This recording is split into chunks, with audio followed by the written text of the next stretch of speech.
nerves. Better shake your booties for black girl nerves.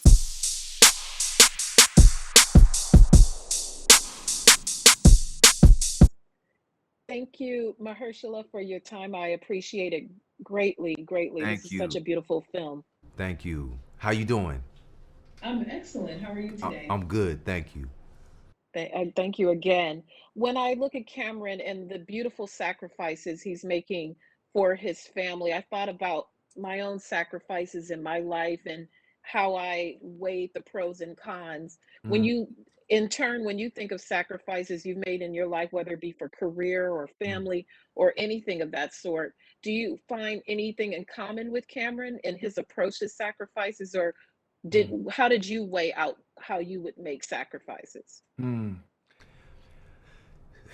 I think it begins with courage. You know,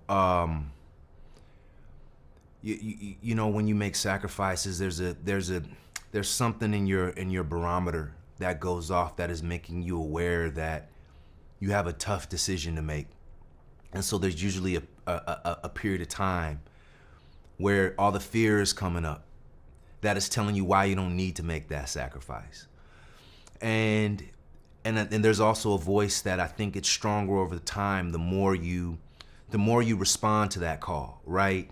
And so I think of sacrifice as a call and response. And I know for myself, those moments when it starts to feel like I'm not going to be able to live with myself or like the person that I am unless I give this up, unless I do this particular thing.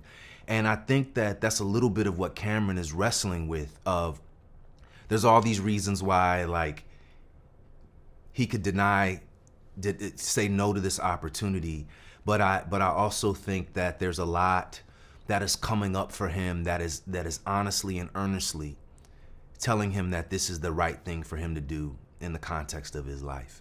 So in that way, it's that voice that goes off and tells you that, hey, this is the right thing to do. It's gonna make you uncomfortable, and it's not something that you have to do. But sort of like if you don't do it, it sort of changes the person who you are, you know? So that's kind of how I relate to it, is just listening to that voice inside that is telling me that I got a tough choice to make. Mhm. There's lots of tough choices that he makes throughout. I don't know that I'd be capable, and our audience will see once they see the film what those exactly what those are. Right. Another component of the film that's interesting is the futuristic quality to it. Yeah. It's not overpowering. It's subtle, Right. and Right. it's very makes it very much like real life. Yeah. When you remember thinking of the future as a child, where did you think at this point we'd have the whole flying cars and the whole nine? And what are your thoughts on futuristic thinking and how it relates to the film? What I love about the film is that he tried to take everything a step beyond where we are now. So if you think about where we were in 2000, remember we were all talking about Y2K and the world was going to shut down and everything was going to, we weren't going to have any lights or electricity, all these things that we were thinking was going to happen. But if you really think about that world, the main thing that has changed is the convenience of everything being in our phones now, right? But it's not that life is that different than what it was 20 years ago. It's very subtle, you know.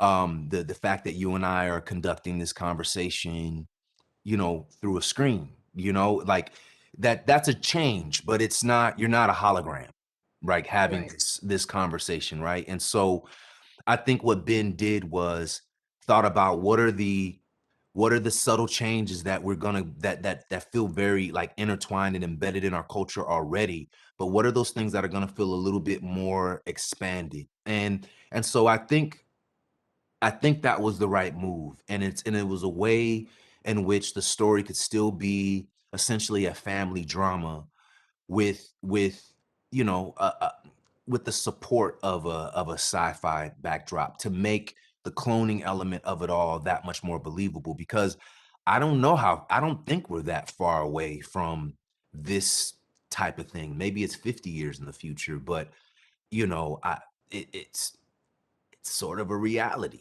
So and I feel like Ben and our VFX team did just a wonderful job of building the world. Absolutely. I thank you, sir, for your time.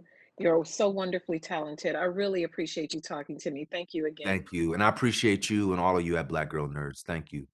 Thank you so much. All right. Thank you, Ben, for your time. I really appreciate it. Pleasure to meet you, Jandra, and thank you for this.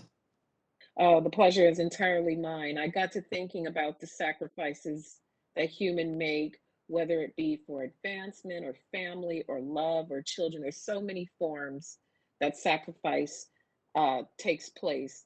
In this case, what do you think is the different what differs sacrificing for love compared to all of the other sacrifices that we make, like we see Cameron make in the film?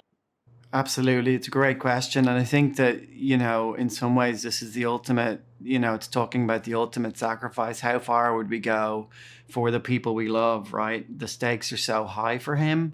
He's got such a difficult moral, conundrum that he's facing about whether or not to do this and to potentially save his family the bereavement of his passing without them knowing, or to say goodbye and go that way. So it's a really difficult question about sacrifice, I think.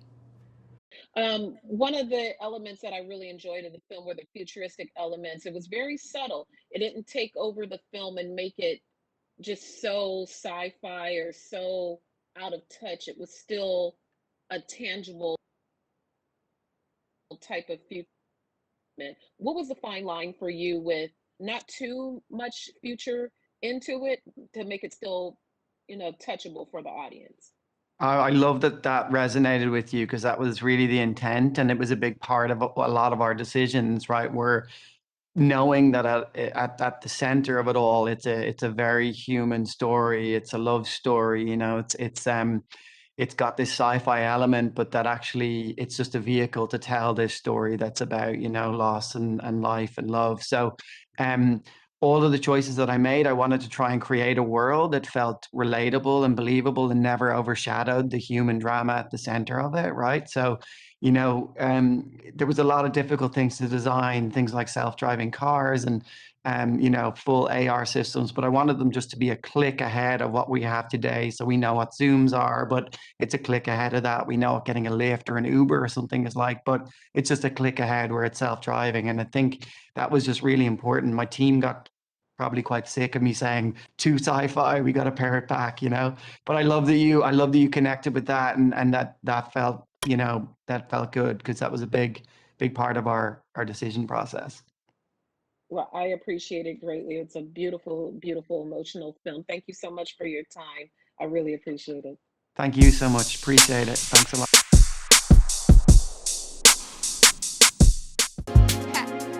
Better shake your booties for Black Girl Nerds. Better shake your booties for Black Girl Nerds.